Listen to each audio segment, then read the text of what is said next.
તો આજથી બોર્ડની પરીક્ષા શરૂ થઈ ગઈ છે, ત્યારે પણ કોઈપણ પ્રકારના પ્રેશર વગર પરીક્ષા પૂર્ણ થાય તેવા વિદ્યાર્થીઓ રસ્તાઓ અપનાવતા હોય છે।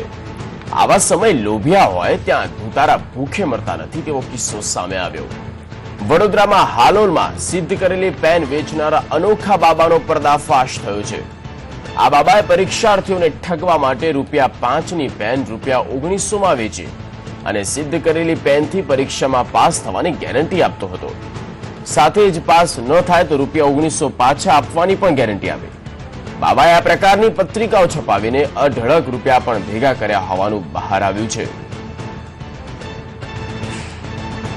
વડોદરામાં હાલ જે પરિસ્થિતિ સર્જાઈ છે કે વાલીઓને જે વાયદા કરવામાં આવ્યા હતા કે તમારા બાળક જો આ પેનથી જો લખશે તો એ જરૂર પરીક્ષામાં પાસ થશે, નહીં તો એમના જે પૈસા છે તે પરત કરવામાં આવશે। પણ વાલીઓ પૈસા પરત માંગે એના પહેલા જ જે બાપજી કહેવાતા હતા દુષ્યંત મહારાજ તે હવે ફરાર થઈ ગયા છે। તેમના ઘર પર તાળું મારેલું છે અને હાલ જે તમામ જે વાલીઓ છે જે ₹1900ની પેન જે ₹5ની આવે છે પણ એમને જે વાયદા કર્યા હતા કે આ મંત્રેલી પેન છે, જો આ પેનથી લખવામાં આવશે તો ક્યાંક ને ક્યાંક તમારું જે બાળક છે તે પાસ થઈ જશે।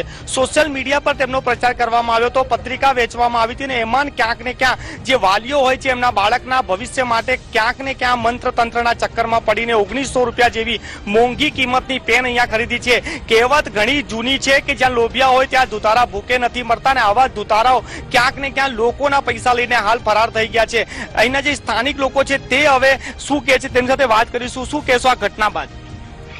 હું અહીંયા 10-12 વર્ષથી રહું છું અને અહીંયા જે રીતે તમે જોશો દિવાલ પર રામ રામ ને એ રીતે લખ્યું હતું। હું પોતે તો ક્યારેય અંદર ગયો નથી ઘરમાં, પણ એક મંદિર જેવું એમને જે સ્થાપ્યું છે એટલે અહીંયા ભીડ તો રહેતી હતી લોકોની। એટલે આપણે એવું વિચારી શકીએ કે અહીંયા એક મહારાજ રહેતા હતા અને પૂજા અને વિધિ કરતા હશે, બધાનું માનવું જેવું જ હતું। પણ આ રીતે જે વિગતો બહાર આવી રહી છે એ રીતે અત્યારે વિશ્વાસ તો કરી ના શકાય આ બધી વસ્તુ કે શું છે સાચી હકીકત જ્યારે બહાર આવશે ત્યારે એની ઉપર કાયદાકીય પગલાં લેવા જોઈએ કે આ જે ઢોંગી બાવા છે જે ફ્રોડ કરી રહ્યા છે, લોકોની લાગણી સાથે રમી રહ્યા છે, બાળકોના ભવિષ્ય સાથે ચેડા છે। કેમ કે જે પણ બાળક ભણશે તે જ પરીક્ષામાં પાસ થશે, કોઈ મંત્રેલી કે તંત્ર મંત્રની પેનથી એ કદી પાસ થાય નહીં।